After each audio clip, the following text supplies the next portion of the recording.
They said no one could reach her, not the doctors with their white coats, not the therapists with their degrees, not even the father who loved her more than his own life. But the man in the gray shirt, he didn't knock on her walls. He simply sat outside them until she opened the door herself. If this story touches your heart, don't forget to subscribe so you never miss the next chapter. The fluorescent light in the speech therapy room buzzed faintly, casting a pale reflection on the linoleum floor. Outside the tall windows, Boston's winter had draped itself in steel-gray clouds. Snow flurries swirled along the edges of the Charles River, and the wind cut sharp enough to sting the bones of anyone walking along Longfellow Bridge. From where he stood atop a stepladder, Jake Miller could see the frozen river framed by the hospital's glass. He reached up, twisting the base of a flickering bulb until it came free, its filament still warm between his calloused fingers. Jake wore his usual, a plain gray work shirt, jeans worn to a soft fade, and boots that had known far too many miles. To most people in Boston Children's Hospital, he was just maintenance. The guy you called when the faucet leaked or the lights died. But that was fine with him. It let him move quietly through these halls, fixing what was broken, sometimes things far more fragile than light fixtures. As he descended the ladder, Jake caught voices beyond the partially open door. Sharp, low, tense. 8 months, Dr. Hart. 8 months without a single word, said a man, his tone clipped with both exhaustion and frustration. That is correct, Mr. Bennett, replied Dr. Melissa Hart, her voice professional, almost too calm. Selective mutism following trauma is complex. It's not about will. Forcing interaction can worsen. I'm not forcing her, the man snapped. I'm just running out of time here. Jake paused mid-step, his gaze shifting toward the voices. He knew the name Bennett, Richard Bennett, CEO of one of Cambridge's biggest tech firms, widowed. The story had floated around the hospital. His 4-year-old daughter, Lily, had stopped speaking after a car accident that claimed her mother. Jake had seen the man once before, hurrying down the pediatric wing, tailored coat sweeping behind him like a shadow. Now Richard's voice was fraying, strands of control slipping loose. I've hired the best therapists money can buy and nothing. No progress. She won't even look at me sometimes. It's not about the money, Mr. Bennett, Dr. Hart said. We're following evidence-based protocols. Protocols, Richard repeated bitterly, as though the word itself were poison. 8 months of protocols and my daughter still won't say a word. Jake found himself standing in the doorway before he'd decided to move. Dr. Bernins, Hart's eyes darted toward him, her brows drawing together in mild annoyance at the intrusion. Richard turned too, and Jake saw him fully for the first time. Tall, shoulders squared like a man used to command, but the set of his jaw betrayed sleepless nights. His expensive overcoat was unbuttoned, his tie slightly askew, as if he'd been pulling at it for hours. Sorry, Jake said, resting the new bulb against his palm. Didn't mean to interrupt. Just changing the light. Richard's gaze lingered on him a moment too long, scanning the name patch above his chest. Jake M. Dr. Hart exhaled sharply. We'll resume this later, Mr. Bennett. I have another patient in 15 minutes. Richard gave a stiff nod, but didn't leave. He watched as Jake stepped up to the ladder again and screwed in the fresh bulb, the new light warming the room in a clean, steady glow. You work here often? Richard asked. Maintenance. Nights. Mostly, Jake replied, hopping down. I take classes at Boston University during the day. Richard tilted his head. Classes in what? Child psychology, Jake said, specializing in trauma. Something flickered in Richard's eyes. Not belief, not yet, but maybe the faintest spark of curiosity. Then you'd know. What would you do? If it were your kid? Jake hesitated. He'd learned long ago not to hand out easy answers. I'd stop trying to make her talk, he said at last. Start making her feel safe instead. Richard's jaw tightened. Safe doesn't get her speaking again. It's the only thing that will, Jake said quietly. Trust takes time. For a moment, neither spoke. Outside, the wind rattled the bare branches along Longwood Avenue, their shadows twitching against the frosted glass. Richard let out a breath, slow and heavy. 1 week. I'll give you 1 week to try. Whatever it is you do. Jake gave a small nod. I'll need to meet her where she's comfortable. The hospital's garden, Richard said reluctantly. She sits there sometimes, but she won't look at anyone. Then I'll sit too, Jake replied. The next afternoon, the garden lay under a thin crust of snow. Benches lined the brick path, each dusted in white. The fountain at the center was drained for winter, its stone basin holding nothing but wind-blown leaves. Jake found Lily sitting on the far bench, her tiny frame bundled in a pink coat. Knitted hat pulled low over golden curls. Her boots barely reached the edge of the seat, heels tapping lightly against the wood. She didn't turn when he approached. Hi, Lily, he said softly, lowering himself to the bench opposite hers. No reaction. Her gaze stayed fixed on the frost clinging to the hedges. Jake pulled a paperback from his coat pocket, not to read aloud, just to have something in his hands. He opened it to a random page, eyes skimming the words without pressing her. The silence between them was the kind that could crush a person who feared it, but Jake had learned to sit with silence until it softened. 10 minutes passed, then 20. Snow settled on his shoulders, melting slowly into the wool. He didn't move to brush it off. Behind a second-floor window, Richard watched, arms folded. His breath fogged the glass. To him, it looked like nothing was happening. 2 figures, one small, one broad-shouldered, separated by 10 feet of winter air. No words. No progress. Just time slipping through numb fingers. An hour later, Jake stood. See you tomorrow, Lily, he said simply. She didn't answer, didn't glance up.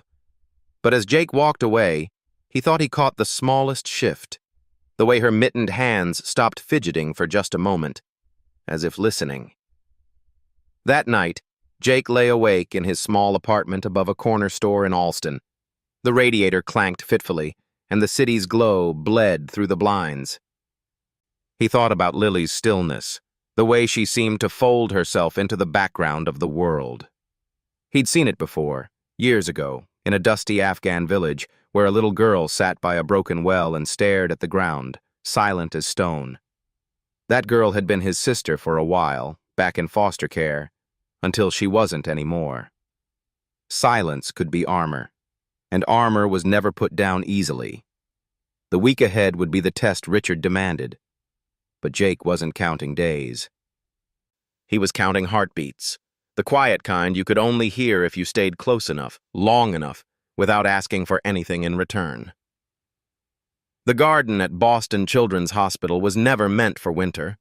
Its benches had been placed to catch the spring sun, its paths to lead toward blooms and water, not toward bare branches and a fountain frozen into silence.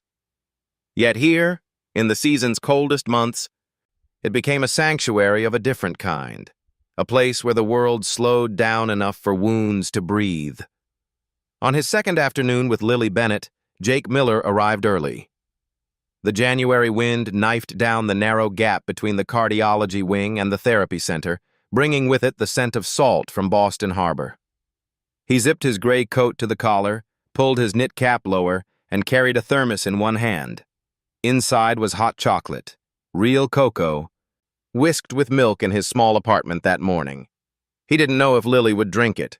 He didn't even plan to offer it right away, but it was there, just in case. Lily was already seated on her bench when he came into view. Same pink coat, same knitted hat, same distance in her eyes. She didn't glance at him, didn't shift her posture, but he caught the way her boots tapped once, then stilled. She knew he was there.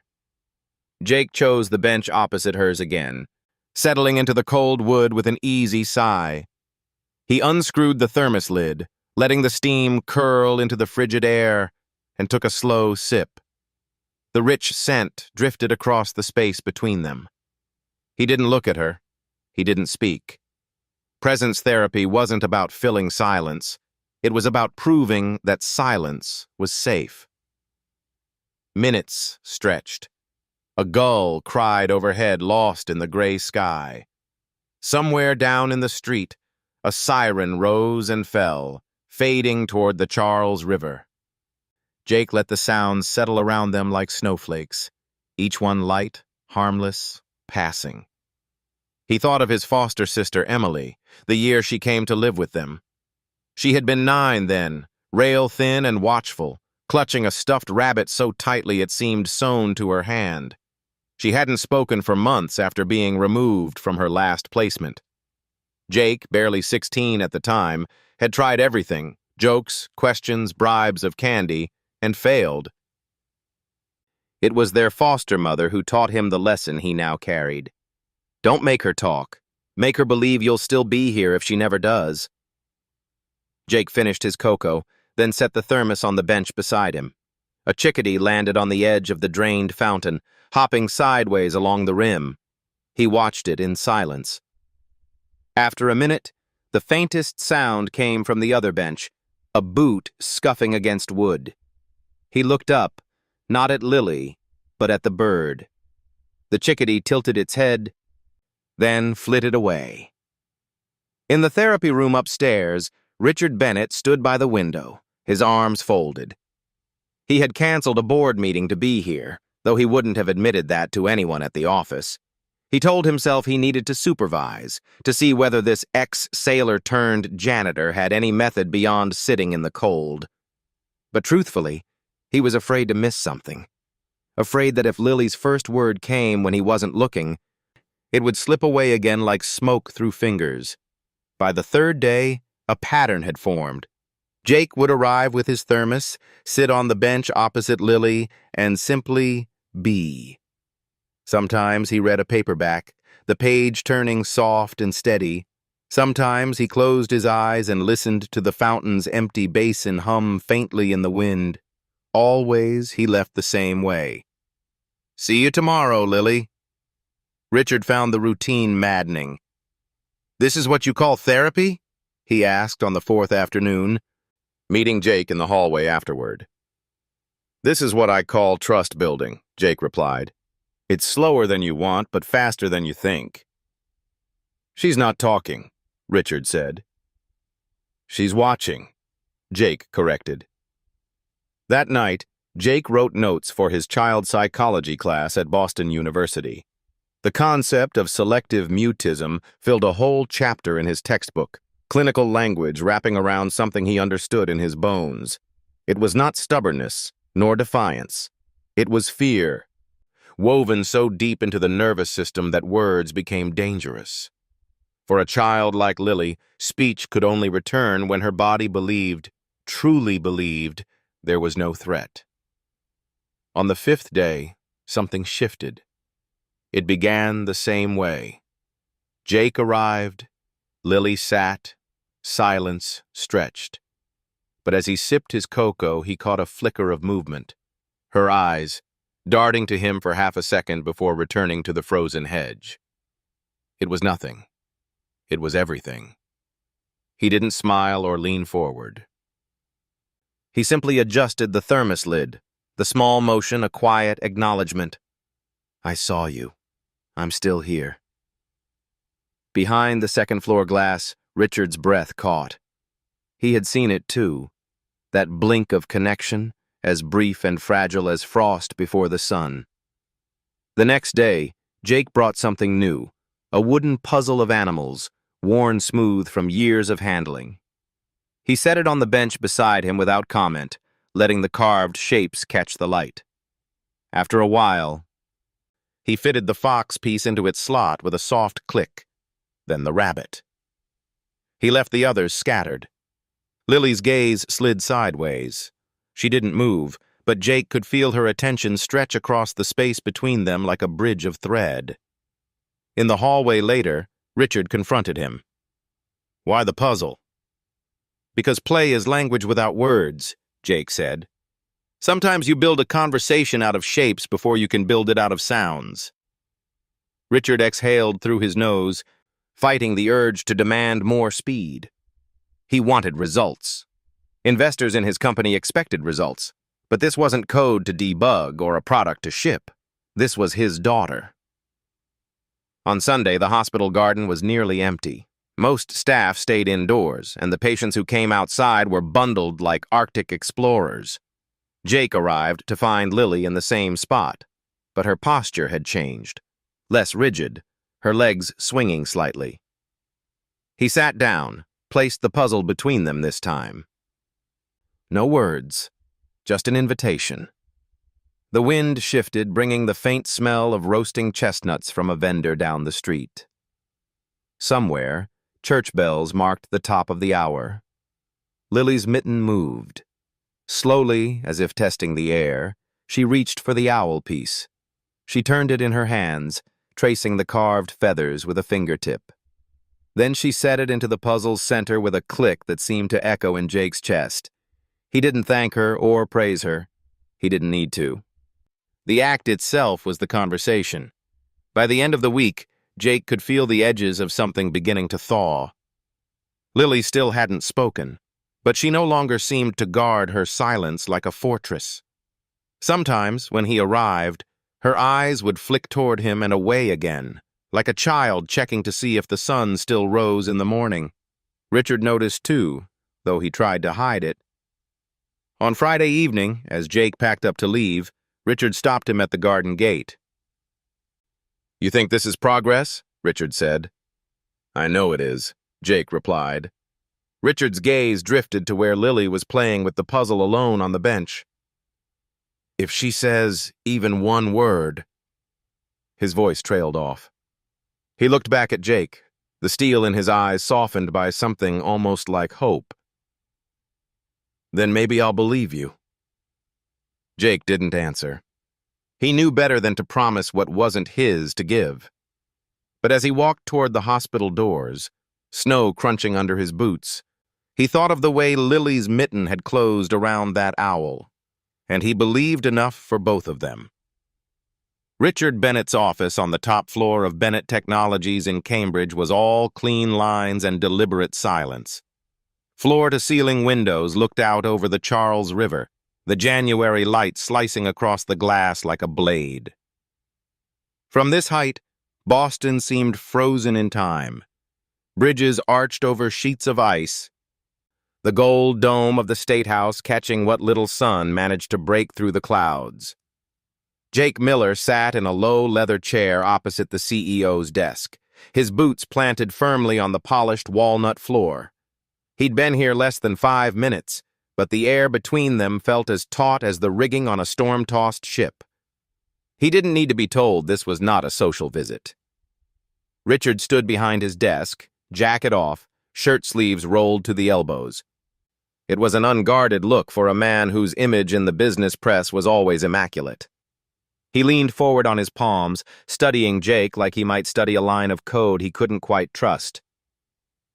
"How long," Richard said finally, "before she talks?" Jake held his gaze. "That's not how this works." "That's exactly how this works," Richard shot back. "Everything works on timelines, product launches, investment rounds, clinical trials." "She's not a product," Jake interrupted. Richard's jaw tightened. "She's my daughter, and I'm telling you I need to know when—" "No," Jake said, calm but firm. "You want control. But this is about trust, and trust isn't bought or scheduled. It's built, one piece at a time." Richard straightened, pacing toward the window. Below, the frozen river gleamed under a slate sky. 8 months, he said quietly. 8 months of professionals telling me to wait. 8 months of her looking at me like I'm a stranger in my own home. Jake leaned forward, elbows on his knees. "I'm not asking you to wait. I'm asking you to be with her while she's silent so she knows silence is safe. If you can do that, the words will come when she's ready." Richard turned back. "You sound so damn certain." "I've seen it before," Jake said. "You make the world safe enough, the voice comes back." Silence settled between them. Outside, the wind rattled the windows. Somewhere in the building, the faint hum of servers was a constant reminder of the precision-driven world Richard inhabited. Finally, Richard sank into his own chair. 2 weeks, he said. "You have 2 more weeks. If there's no change, we're done." Jake didn't flinch. Fair enough. That afternoon in the hospital garden, the snow had been shoveled into uneven mounds, revealing patches of dead grass beneath. The fountain's stone basin still sat empty, its edges crusted with ice. Jake arrived with something different today. Not cocoa, not a puzzle, but a small, folded piece of paper. Lily was already on her bench. Her hat was pulled low enough to shadow her eyes. Jake sat down on the opposite bench, unfolded the paper, and began to draw. He sketched slowly, with deliberate lines. A cocoon hanging from a branch, a tiny butterfly still curled inside. The pencil whispered against the paper, the sound soft as the breeze through bare branches. After a while, he spoke, his voice low and steady. "There was a little butterfly who stayed inside her cocoon. She was scared of the wind, scared of the rain, so she stayed where it was safe." Lily didn't look at him, but her boot stopped swinging. "One day," Jake continued, "a boy found the cocoon. He didn't try to break it open. He just sat nearby. Every day. Rain, snow, sunshine. He wanted her to know that outside could be safe too." He glanced up, not at her, but toward the paper. "And one day, when she felt ready, she came out and flew." Lily's mittened hands tightened in her lap. Her mouth moved, just slightly, but no sound came. Still, Jake saw it. The almost. He folded the paper, placed it on the empty space between them, and leaned back. No pressure.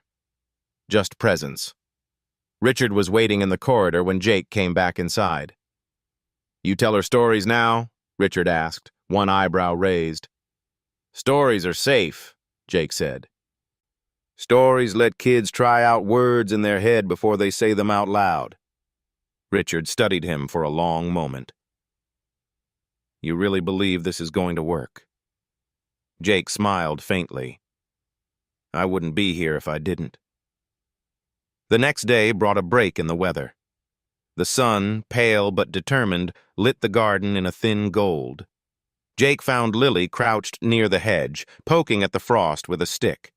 He sat down nearby, pulled out the drawing from the day before, and set it on the bench.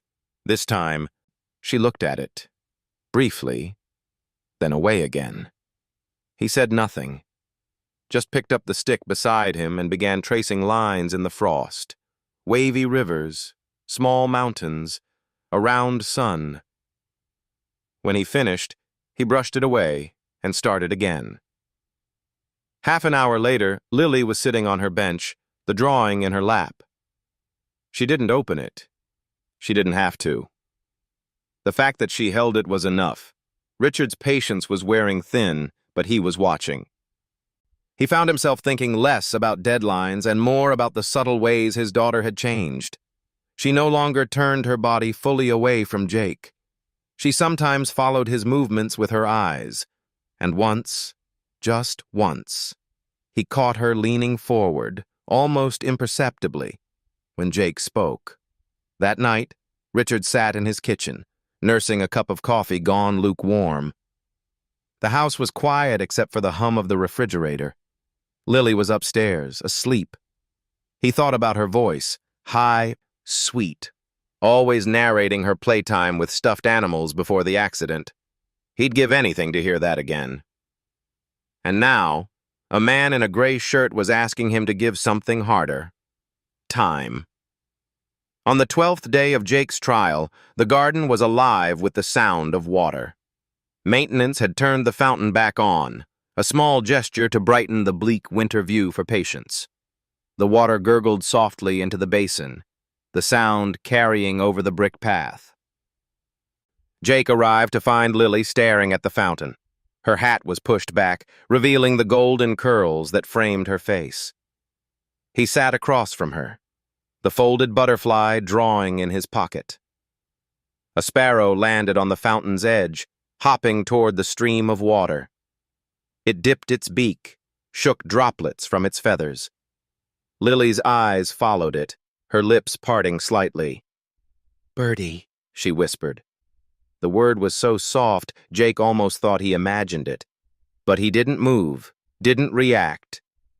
Just let the sound settle in the cold air. Richard was there. He'd come down quietly, standing just inside the garden gate. He heard it too, and for a moment, his knees felt weak. He swallowed hard, blinking fast. Jake glanced up at him, their eyes meeting over Lily's small figure. Neither man spoke. Lily watched the bird a moment longer, then tucked her hands back into her coat pockets. The sparrow took flight, leaving ripples in the fountain's surface. That evening, Richard stopped Jake outside the hospital entrance. "If she talks again," Richard began, his voice rough, "if she really comes back to me, I'll give you anything. Anything you ask." Jake shook his head. "Don't give it to me. Give it to her. Give her the patience she needs." Richard looked away toward the street where the city lights shimmered against the darkening sky.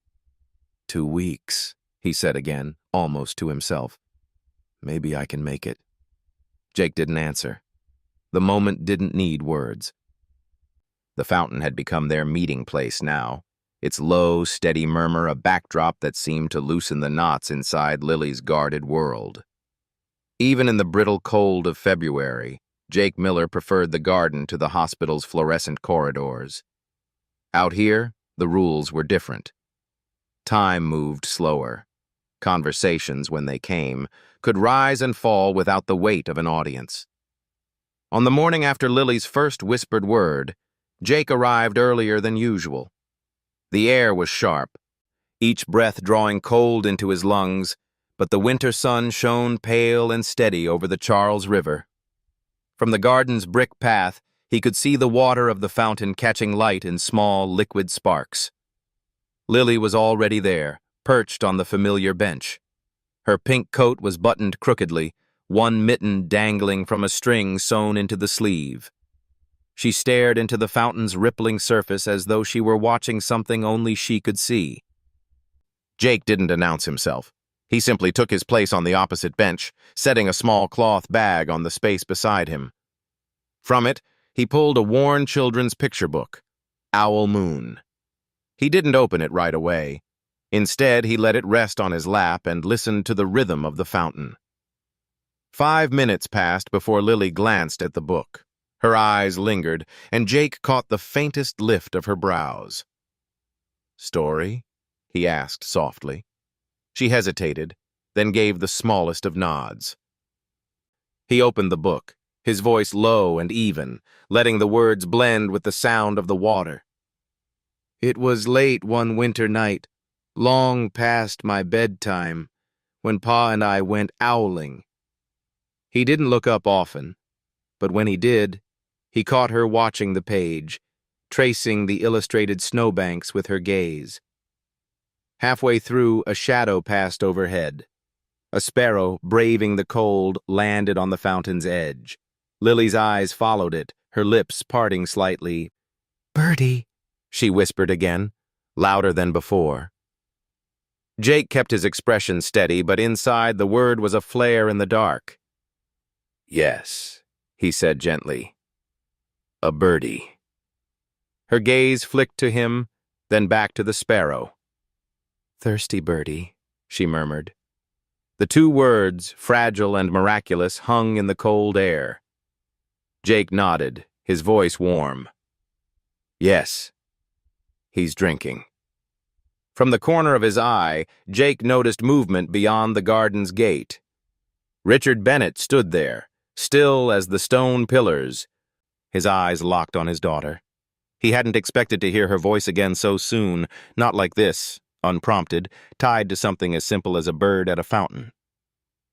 Jake closed the book gently and set it aside. "Do you want to give him some seeds?" he asked. Lily's eyes widened, and she gave the tiniest shrug. Jake reached into his coat pocket and pulled out a handful of sunflower seeds. He placed them on the stone ledge just within Lily's reach. She hesitated, then stood, her boots crunching on the frosted ground. She scattered the seeds with careful fingers, her eyes fixed on the bird. The sparrow hopped closer, pecking at the seeds, oblivious to the history unfolding around him. Richard took a step forward, unable to hold back. He moved to the side of the fountain, crouching so he wouldn't tower over her. "Good job, Lily," he said, his voice trembling despite himself. Lily froze, her eyes flicking to her father's face. For a moment, Jake worried the spell might break. But then she whispered again, barely audible, "Love, Daddy." Richard's throat closed.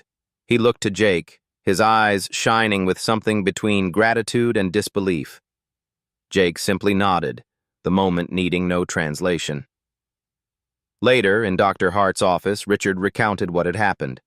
The speech therapist listened, arms crossed, her expression unreadable. "It's encouraging," she admitted, "but isolated words aren't sustained communication. We still need structured therapy." "I'm not saying we stop therapy," Richard said.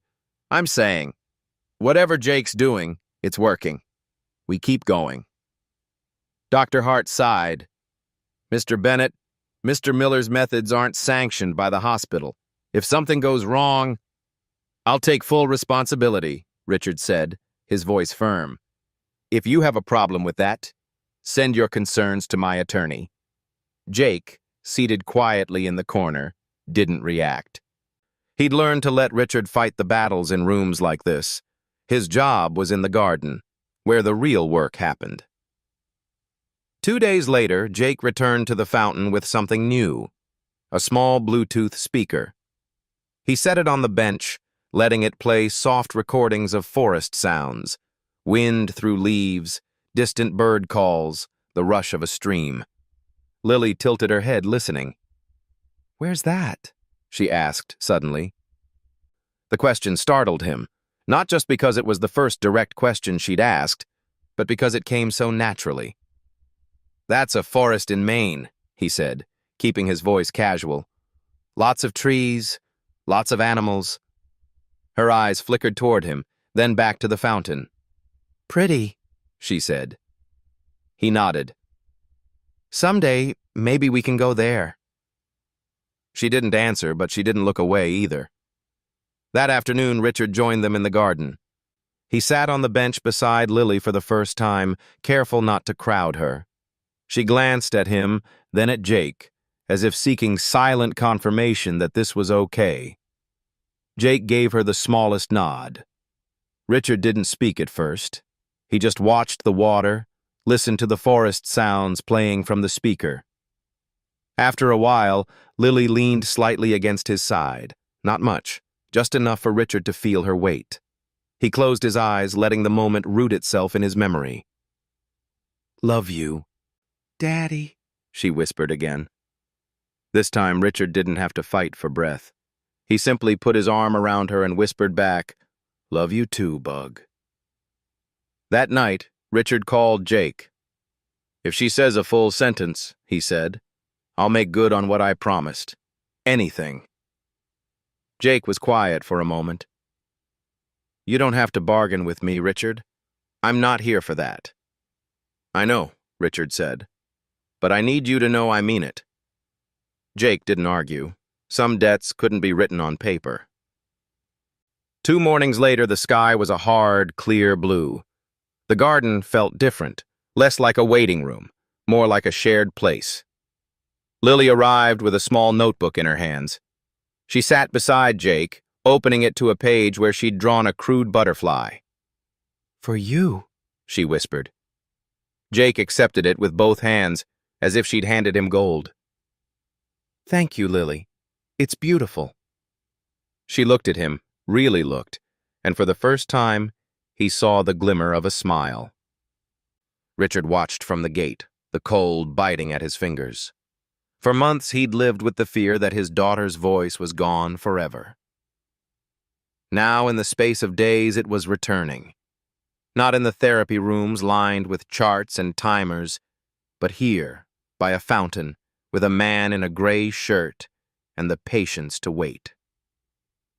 He stepped into the garden, knowing the next step in this journey wouldn't be easy, but for the first time in a long time, he believed it was possible. The garden was quiet that morning, save for the low burble of the fountain and the distant hum of the city beyond the hospital walls. Winter was loosening its grip, but the air still carried the sharpness of cold stone. Jake Miller arrived carrying nothing but his thermos and the same easy calm he always wore. Lily was there, as usual, perched on her bench with the picture book they'd read the week before. She turned its pages slowly, her mittened hands tracing the illustrations as though they might tell her something new each time. Richard stood near the entrance gate, phone in hand but eyes fixed on his daughter. He had begun to make these quiet appearances more often, not to supervise, but to witness. Jake settled across from Lily and offered his usual greeting. She nodded once, the motion small but deliberate. It was progress, and in trauma work, progress often came dressed in such subtlety you might miss it if you weren't paying attention. But today, Jake's thoughts were elsewhere. The night before, he'd gotten an email from an old friend, one of the few he still kept in touch with from his Navy days. A link to a news article, nothing more, but the headline had hit him like shrapnel. Civilian casualties in Helmand Province, remembered 10 years on. He'd clicked. He'd seen the photo. And just like that, he was back there. Helmand had been dust and sunlight so bright it burned the eyes. It had been the metallic tang of sweat inside his helmet, the whine of distant gunfire, the sight of children darting through alleys too narrow for armored vehicles. And it had been the girl. She couldn't have been more than 7. She'd been sitting by a collapsed wall, her dress torn at the hem, her eyes locked on the ground. Jake had knelt, offered her water, tried to speak through the interpreter. She hadn't answered. She hadn't even looked up. He'd seen that look again, years later, in Emily, his foster sister, when she arrived in their home with the same silence heavy on her shoulders. And now, in Lily Bennett. That was the thing about trauma. It didn't care about geography or language. It planted the same seeds in every soil. Jake was pulled from the memory by the sound of footsteps. 2 men in white coats had entered the garden, talking in low voices. One of them, Dr. Sands, from the pediatric neurology wing, slowed as they passed. "That's him," Sands murmured to his colleague, glancing toward Jake. "The maintenance guy trying to play therapist." The words weren't meant for Jake's ears, but the winter air carried them clearly enough. Richard heard them too. He stiffened, his gaze cutting toward the doctors. "Excuse me?" he said, his voice like ice. The doctors froze. "Mr. Bennett? You didn't mean to insult the man who's done more for my daughter in 3 weeks than your entire department in 8 months. Richard stepped closer, his voice low and lethal. "Or you didn't mean for me to hear it." Dr. Sands opened his mouth, but whatever excuse he had died under Richard's stare. "Leave," Richard said simply. And they did. Jake hadn't moved during the exchange. He didn't need defending. He'd learned long ago that people would underestimate him based on the job title stitched over his chest. But Richard's words stayed with him. When Richard returned to the bench, his face was still tight with anger. "If you're willing to risk your job for her, I'll risk mine for you," he said quietly. Jake studied him for a moment. "I'm not here to make enemies, Richard. I'm here for Lily." And I'm here for both of you, Richard replied. I'm done letting anyone stand in the way of this. That night, Jake's phone buzzed with a call from an unfamiliar number. He almost ignored it, but something in his gut told him to answer. Mr. Miller, a woman's voice said. This is Maya Collins. Richard asked me to reach out. Jake knew the name. Maya was a play therapist with a reputation for integrating nature into her sessions. She'd worked with military families, refugee children, and, Jake remembered, selective mutism cases. Richard thinks we might work well together, Maya said. He wants to bring me in to support what you're doing. Jake agreed to meet her the next day. In the meantime, Lily had another milestone. The garden was busier that morning, the first hints of spring drawing patients and families outside. Lily seemed unaffected by the crowd until a balloon popped near the fountain. The sound cracked the air like a gunshot. She flinched, eyes wide, and in an instant her shoulders curled inward. Her gaze dropped to the ground, and the small muscles of her jaw tightened. The silence she'd been slowly emerging from wrapped back around her like a cloak. Richard took a step toward her, but Jake raised a hand. Give her a minute. She's shutting down, Richard said, panic edging his voice. She's protecting herself, Jake corrected. This is part of it. They sat with her in the quiet that followed, neither pushing nor coaxing. 10 minutes later, she looked up, just for a second. But it was enough. Later, Jake explained it to Richard in the corridor. Recovery isn't a straight line. It's a series of steps forward and back. The important thing is that she came back from it faster this time. Richard nodded slowly, though the tension in his jaw said he was still wrestling with the fear. So what now? Now, Jake said. We keep building the safe place. Every time she comes out of the silence, she learns she can do it again. That evening, Jake sat at his kitchen table, the butterfly drawing Lily had given him resting under his hand. He thought about Helmond, about Emily, about every child he'd met who'd been told in one way or another that the world wasn't safe. And he thought about the vow he'd made, never spoken aloud, to be the kind of presence he wished those children had when they needed it most. He didn't know yet that this vow was about to be tested in ways he couldn't have imagined. The first day of March arrived with a sky the color of polished steel.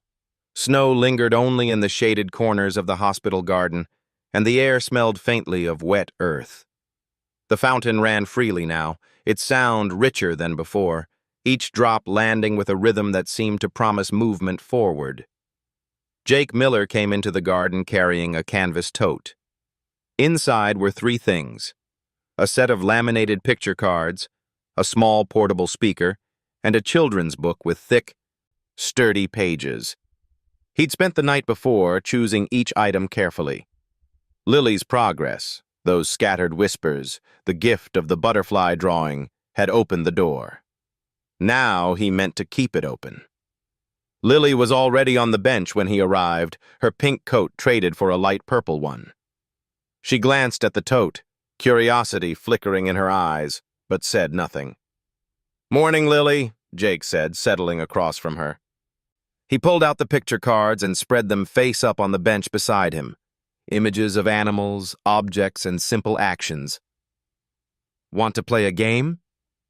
She hesitated, then gave a small nod. Jake tapped the first card, a picture of a robin.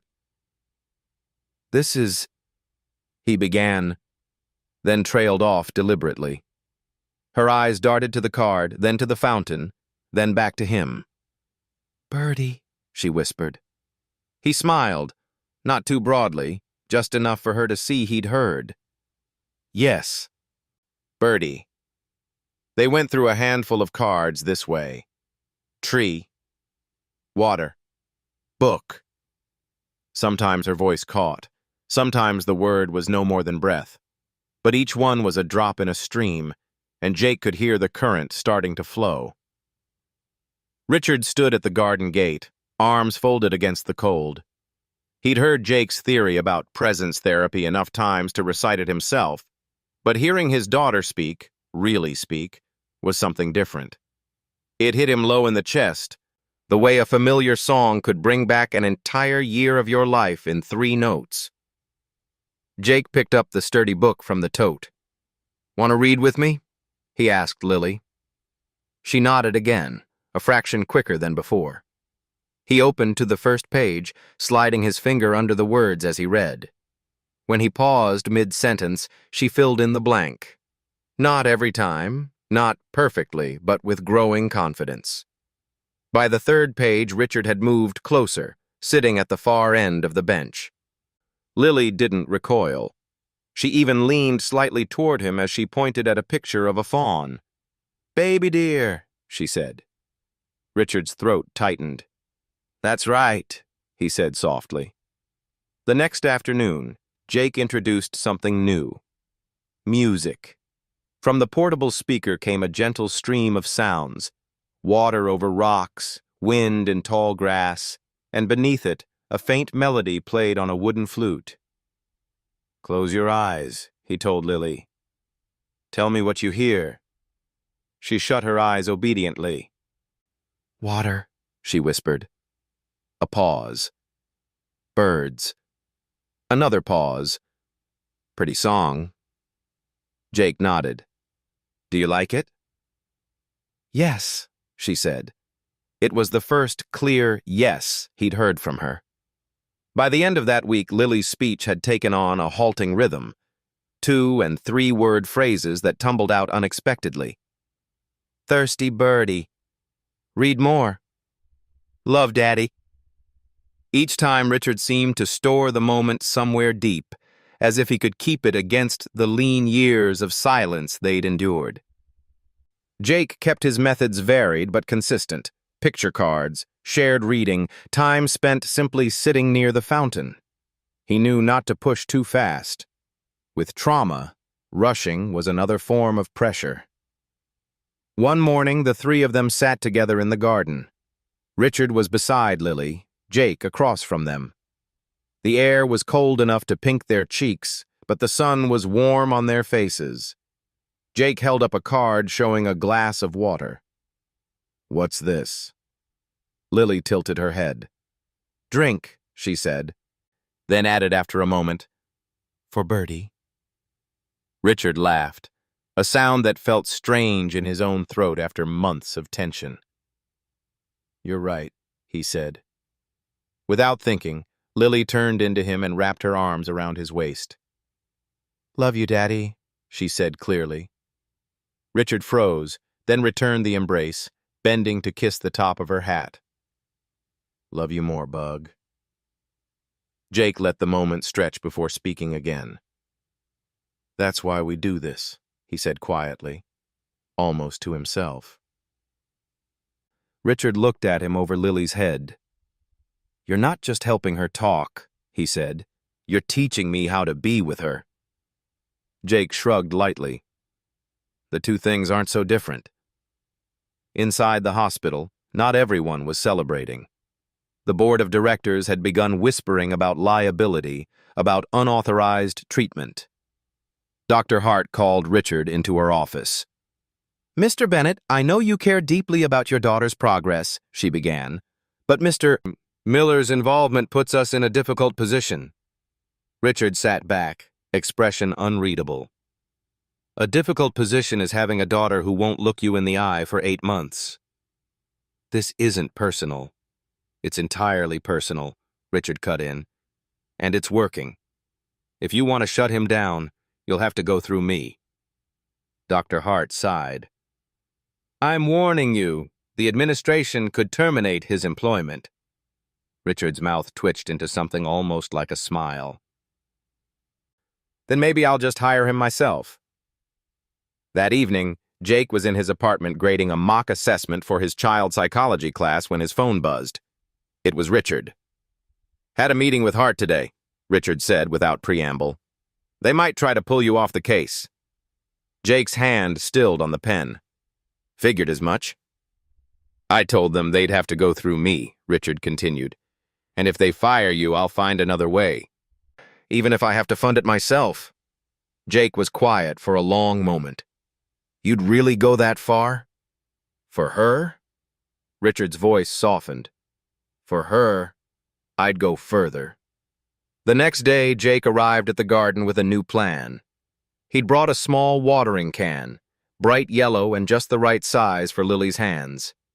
In the corner of the garden, he'd placed 3 pots of winter pansies, hardy flowers that could survive the lingering cold. Want to help me water them? He asked. Lily's eyes lit up. She took the can from him, filled it from the fountain, and tipped it carefully over the soil. Flowers thirsty, she said. Yes, Jake replied, smiling. Flowers thirsty. Richard crouched beside her, resting a hand lightly on her back. You're taking care of them, he said. Like Birdie, Lily added. Richard glanced at Jake, and for once no words passed between them. Only the understanding that something bigger than speech was growing here. The garden had begun to change. The first true warmth of spring had coaxed green shoots from the soil, and the air carried the faint, sweet scent of hyacinths planted in the hospital beds.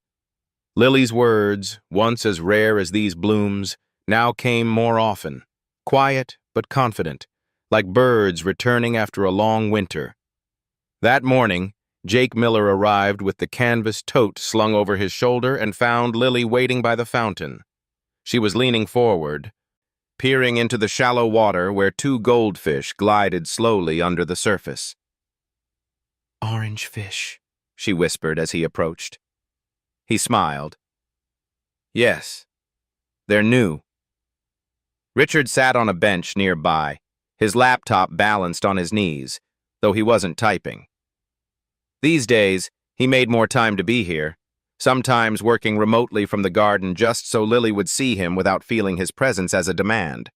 It felt, for the first time in months, like they were winning. The moment shattered in an instant. A crash echoed from the far end of the garden, a maintenance cart tipping over, spilling a stack of metal trays onto the brick. The sound was sharp and sudden, like a clap of thunder in a clear sky. Lily froze. Her eyes widened, her shoulders tensed, and then she folded inward, chin to chest, arms pulled tight. The muscles in her face closed over, erasing every trace of the girl who had been talking to Goldfish just seconds before. Richard was on his feet instantly. Lily, Jake held up a hand. Don't, he said quietly. Give her space. Richard's face tightened, but he stopped. Jake moved slowly, lowering himself to a crouch a few feet from her. It's okay, he said softly. That was just a noise. Nothing dangerous. She didn't look up, didn't speak. The wall was back, fast, complete, and impenetrable. They sat in the garden for 20 minutes before Lily finally rose and walked to the gate. She kept her eyes on the ground, her lips pressed tight. Richard followed her, his expression caught between frustration and fear. Inside, in the quiet of a side corridor, he turned to Jake. What just happened? Jake leaned against the wall. Her body remembered something. Maybe the crash in the accident, maybe another loud sound. Trauma lives in the nervous system, Richard. It's not about logic. She was doing so well, Richard said, voice low. And now she's had a setback, Jake said. They happen. What matters is how we respond. The next day, Lily didn't come to the garden. Jake sat on the bench alone, watching the fountain ripple in the breeze. It wasn't the first time she'd pulled away, but this felt heavier. He suspected the noise had stirred something deep enough to make her question whether the world was safe again. When he left that afternoon, Dr. Hart was waiting in the hallway. Mr. Miller, she began. I heard about the incident yesterday. It wasn't an incident, Jake said evenly. It was a trigger. There's a difference. Whatever it was, it reinforces my concerns, Dr. Hart replied. Her improvement is fragile. One more episode like that and what? Richard's voice cut in from behind her. He had arrived silently, hands in his coat pockets. "You'll decide she's a lost cause?" "No," Dr. Hart said, her composure tightening. "I'll decide she needs structured, evidence-based therapy without interference." Richard stepped closer. "Interference is what you call it. I call it progress." That evening, Jake sat in his apartment, the lamplight pooling over his desk. He opened his laptop and began writing, not an email, not notes for class, but a plan. He listed every activity that had worked for Lily in the last month, from picture cards to watering flowers. He broke them down into sensory, cognitive, and emotional components. Then he added a section titled Post-Trigger Recovery. The plan was simple. Rebuild safety through familiar, predictable actions. No new activities. No pressure to speak. Just the same steady presence she'd learned to trust. The following afternoon, Jake returned to the garden. Lily wasn't there, but Richard was. "She's upstairs," Richard said. "Doesn't want to come out." Jake nodded. "Then I'll go to her." They found Lily sitting cross-legged on the floor of her hospital room, coloring in a picture of a tree. She didn't look up when Jake entered, but her crayon slowed. Jake sat on the floor a few feet away and pulled out a small pot of winter pansies from his tote. "They missed you yesterday," he said, setting it down. "They were thirsty." Lily glanced at the flowers, then at him. She didn't speak, but she reached for the watering can he'd placed beside the pot. Slowly, carefully, she poured. Jake said nothing, letting the motion fill the space where words used to be. After a few minutes, she set the can down and went back to coloring. 2 days later, she was back in the garden. Jake didn't mention the loud noise. He didn't ask her to talk. He simply brought the puzzle, the book, the watering can, all the constants that made the garden hers. Half an hour in, as they watched a sparrow hop along the fountain's edge, she whispered, "Birdie thirsty." Richard closed his eyes briefly, the tension in his shoulders easing, but the setback had drawn attention from the hospital's administration. A formal letter arrived for Jake that week, citing unauthorized therapeutic activity and warning of possible termination. Richard read it twice, then tore it in half. "If they cut you out, I'll build a place where they can't touch us," he said. "A center for kids like Lily. My dime, my rules." Jake didn't answer right away.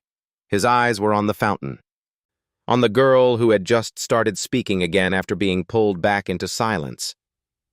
"If we do it," he said finally, "it's got to be more than just for her. It has to be for every kid the system overlooks." Richard met his gaze. "Then we'll build it together." The decision was made in Richard Bennett's office late on a Tuesday night. The city outside was lit in ribbons of gold, the Charles River reflecting the bridges like strings of holiday lights. Richard sat at his desk, his tie loosened. A blueprint spread across the mahogany surface. Across from him, Jake Miller leaned forward, elbows on his knees, his eyes scanning the plans. "This," Richard said, tapping the blueprint with the flat of his hand, "is where the Bennett Healing Center will stand." Jake studied the drawing, a 2-story structure with wide glass windows, an open-air garden in the center, and therapy rooms surrounding it like petals around a flower. "In the hospital's east courtyard?" he asked. "Yes. I've already spoken to the board. They're hesitant, but I told them the funding is private. No red tape, no waiting for grants." Jake looked up. "And you want me to run it?" Richard's gaze didn't waver. "You've been running it in the garden for weeks. This just gives you walls and a roof when the weather turns bad." Jake leaned back, letting the weight of the offer settle. "If we do this, we do it my way. Nature stays at the heart of it. No sterile white rooms with clocks ticking loud enough to make a kid feel timed." Richard smiled faintly. "Your way, Jake. I trust you." The next week was a blur of phone calls, site visits, and meetings. Richard's influence opened doors, but Jake insisted on being present for every decision that affected the kids. He met with architects, insisting that each therapy room have access to sunlight and a direct view of the central garden. He worked with occupational therapists to design spaces that encouraged movement and play rather than confinement. And then there was Maya Collins. They met on a cold Thursday morning in the current hospital garden.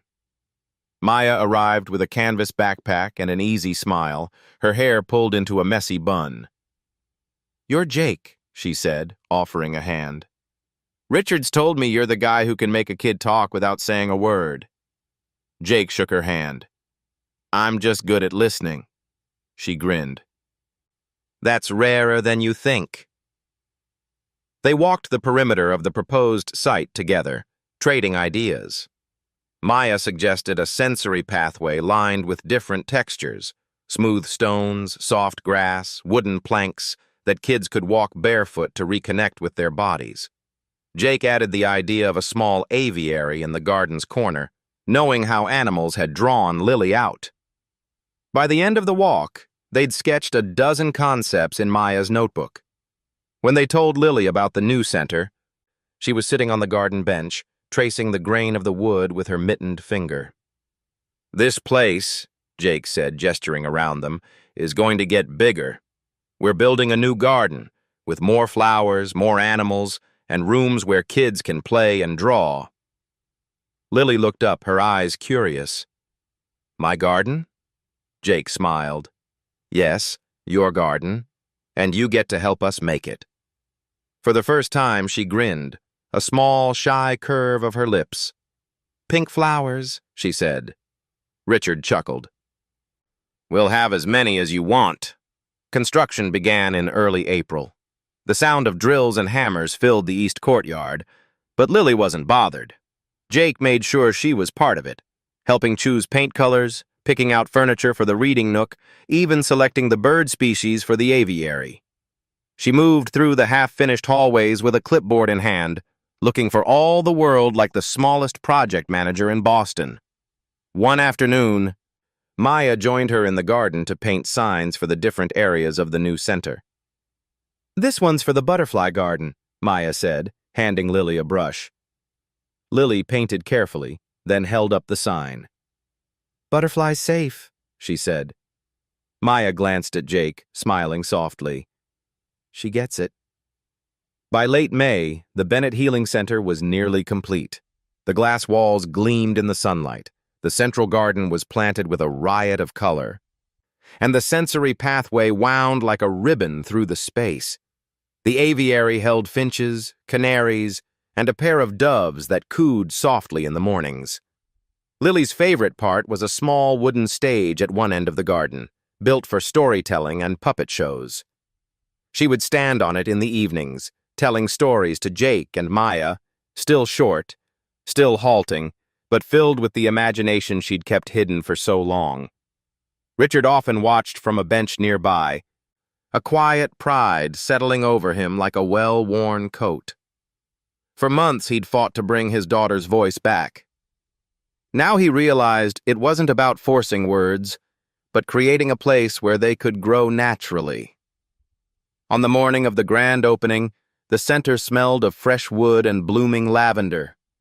Guests gathered in the central garden, hospital staff, families, and children who would be the first to benefit from the new space.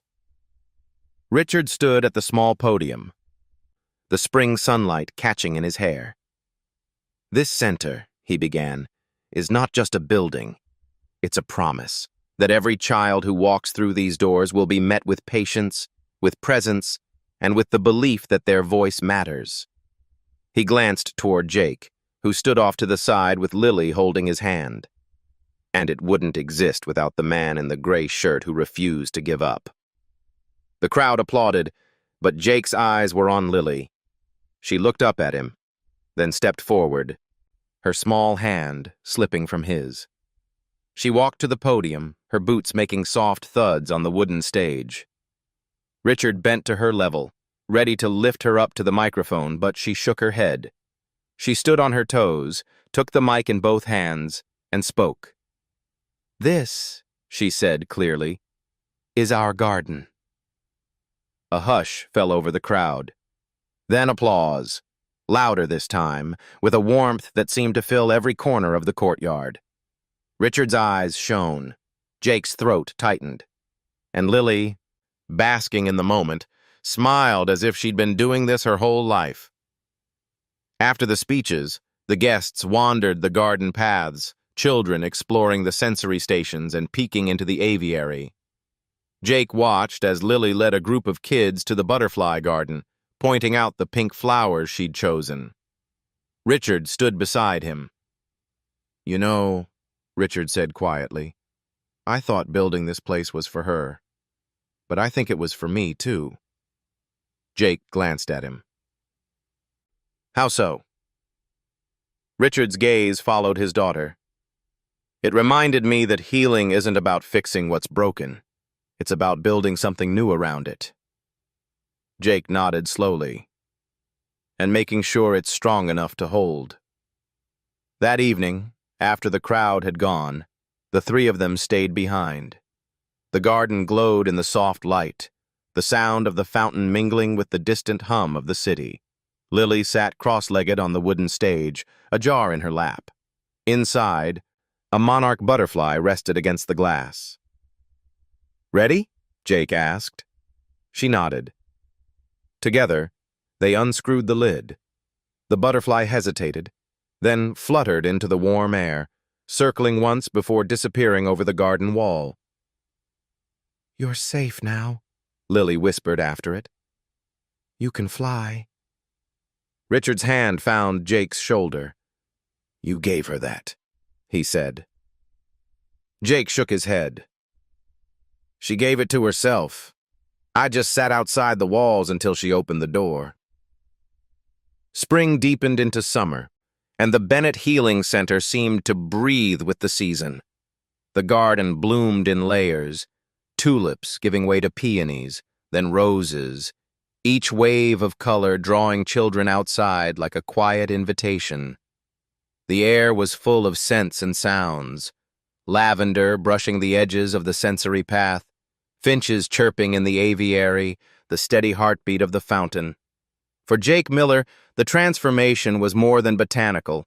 It was in the way the children moved through the space, some tentative, some with the unrestrained joy of discovery, and in the way their words began to unfurl, fragile but certain, like petals opening toward the sun. Lily had become a constant presence at the center. No longer the silent figure on a distant bench, she now greeted children at the garden gate, leading them to the butterfly beds or the story stage. She still spoke softly, her sentences short, but the difference was profound. Her voice carried not just sound, but intention. One Tuesday morning, Jake was in the reading nook with a small group of kids when Lily approached, holding the picture book Owl Moon, the same one he'd read to her in the hospital garden months ago. She waited until he finished the page, then stepped forward. "Can I read?" she asked. Jake glanced at Richard, who was leaning in the doorway, arms crossed but smiling. "Of course," Jake said. Lily climbed onto the low bench, opened the book, and began. Her pace was slow, but her voice was steady. The children listened intently, some leaning against the cushions, others resting their chins in their hands. When she reached the last page, she looked up. "This was my favorite book when I couldn't talk," she told them. "Jake read it to me.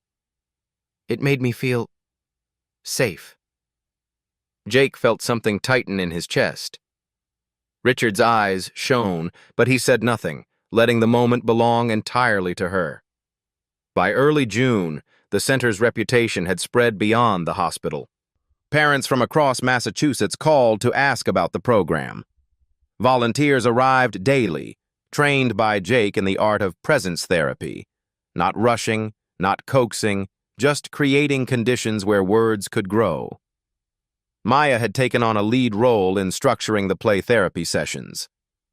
It's like gardening, she told Jake one afternoon as they watched Lily and two other children tend the pink flowers. You don't pull on the stems to make them taller. You just give them what they need. Jake nodded. And trust the roots you can't see. The center's first open house day was scheduled for late June. Richard insisted on inviting the hospital board, donors, and community leaders. They need to see this, he told Jake, not just hear about it in quarterly reports. Lily helped prepare, making welcome signs and organizing the butterfly garden. She took her role seriously, rehearsing what she would say to visitors. "Hi. Welcome to my garden," she practiced over and over until the words rolled easily from her mouth. On the morning of the open house, sunlight poured through the glass walls. Guests strolled the sensory path, peeked into therapy rooms, and lingered by the aviary. Lily moved among them, introducing herself, explaining how the flowers attracted butterflies. She spoke with a confidence that would have been unthinkable only months before. Richard watched from a distance, pride and awe mingling in his expression. "You did this," he said quietly to Jake. Jake shook his head. "She did this. We just gave her the space." That afternoon, Lily asked Jake if she could share a story during the closing program. The small wooden stage in the garden was decorated with strings of paper butterflies the children had made. Guests gathered in folding chairs, their conversations softening to a hush as Lily stepped up. She told the story of the butterfly in the cocoon, the same one Jake had once told her by the hospital fountain. But this time, the ending was hers. "The butterfly wasn't afraid anymore," she said, "because someone waited outside the cocoon every day until she was ready to fly. And then, she wasn't alone." The applause was immediate and warm. Jake clapped, his smile quiet but full. Richard's hands came together slowly, deliberately, as if sealing the moment in his memory. In the weeks that followed, Lily's role at the center grew. She became the butterfly ambassador, guiding new children through their first visits. Her calm presence had a strange power. Kids who wouldn't speak to adults sometimes whispered their first words to her. Jake began using her story as part of volunteer training. "She's proof that it works," he told the group one afternoon. "Not because she's talking now, but because she knows she's safe enough to stop being silent." One rainy Friday, Richard approached Jake in his office, a small space overlooking the garden, cluttered with books, art supplies, and potted plants. "I want you to take the director's position," Richard said. "Officially. Title, salary, everything." Jake leaned back in his chair. "I'm still finishing my degree."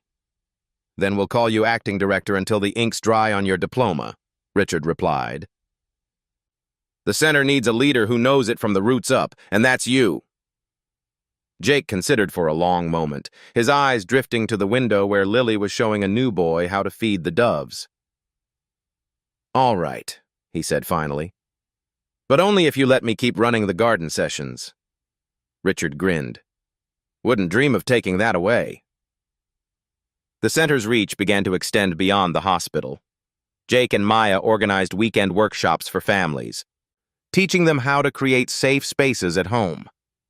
Richard committed funding to replicate the model in other hospitals across New England, and through it all, Lily remained the heart of it. One evening, as the summer light stretched long shadows across the garden, Lily sat with Jake by the fountain. She dipped her fingers into the water, tracing circles on the surface. "Jake," she said. "Yeah? Do you think other kids will have their own garden?" He smiled. "I think they'll have even more than that."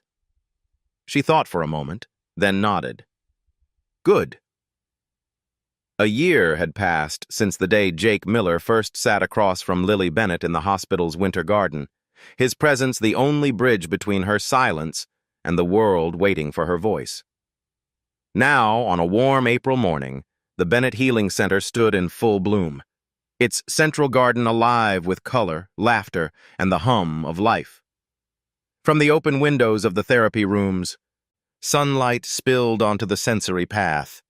Children moved barefoot across smooth stones, cool grass, and warm wooden planks.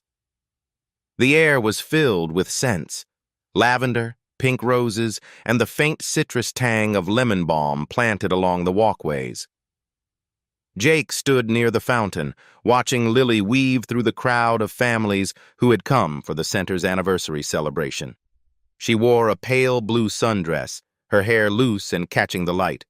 In one hand, she carried a jar with a single monarch butterfly inside, its wings folding and unfolding like slow breaths. The event was more than a celebration. It was a promise fulfilled. Over the past year, the center had welcomed more than 200 children from across New England, kids who had lost their voices to trauma, anxiety, or grief.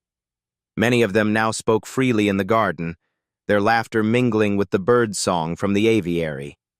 Richard Bennett moved through the crowd, shaking hands, greeting parents, occasionally bending to speak to a child at eye level. He had traded his tailored suit for a simple linen shirt and rolled sleeves, the formality stripped away in this place he had learned to see as a second home. He spotted Jake by the fountain and made his way over. "You ready for your speech?" he asked. Jake chuckled. "Not really my thing." Richard smirked. "You once told me trust takes time. I think you've earned theirs." The small stage at the end of the garden was decorated with paper butterflies, each one made by a child who had attended the center. Some bore names, others short phrases. "I'm not scared anymore. I found my voice. This is my safe place." When Jake stepped up, the crowd quieted. He glanced at Richard and Lily, then began. "A year ago, I was just a maintenance guy finishing night classes. I didn't have a title or a plan. I just had a belief that sometimes the best way to help a child speak is to stop asking them to. That if you can sit with someone in their silence long enough, they might invite you into it. And then one day they'll step out with you." He paused, scanning the faces. Parents holding younger children, volunteers standing in the back, hospital staff mingling with community members. "This place exists because one little girl let me sit outside her cocoon until she was ready to open it. Her name is Lily, and she has something she wants to share." The applause was gentle, encouraging, as Lily walked to the stage. She held the jar carefully in both hands, the monarch shifting inside. She stepped up beside Jake and faced the crowd. "This is my friend," she began, lifting the jar slightly. "She was scared to fly, so I kept her safe until she was ready. Today she's ready." She unscrewed the lid. The butterfly hesitated, then launched into the warm air, circling above the stage before drifting toward the roses. Lily watched until it vanished from sight. "You're safe now," she said softly. "You can fly." The words carried in the stillness, settling on the listeners like petals. After the ceremony, the garden came alive again with movement. Volunteers led art activities, children explored the sensory path, and parents lingered in shaded corners talking in low, relieved voices. Jake sat on a bench near the fountain, letting the sounds wash over him. Maya joined him, holding 2 cups of lemonade. "You know," she said, handing him one, "this is the kind of day that makes the hard ones worth it." Jake nodded. "The hard ones taught us how to build this." Maya smiled. "You think you'll ever stop being the man in the gray shirt?" "Hope not," Jake said. "It's the only uniform I ever wore that mattered." Richard found them later, Lily skipping at his side. "We've been talking," Richard said. "We want to expand the center's programs. Family therapy, peer mentoring. Lily's already volunteered to lead the butterfly garden tours." Jake glanced at Lily. "That a fact?" She grinned. "They'll be my butterflies." As the sun lowered, painting the garden in gold, the guests began to leave. The center quieted until only the 3 of them remained.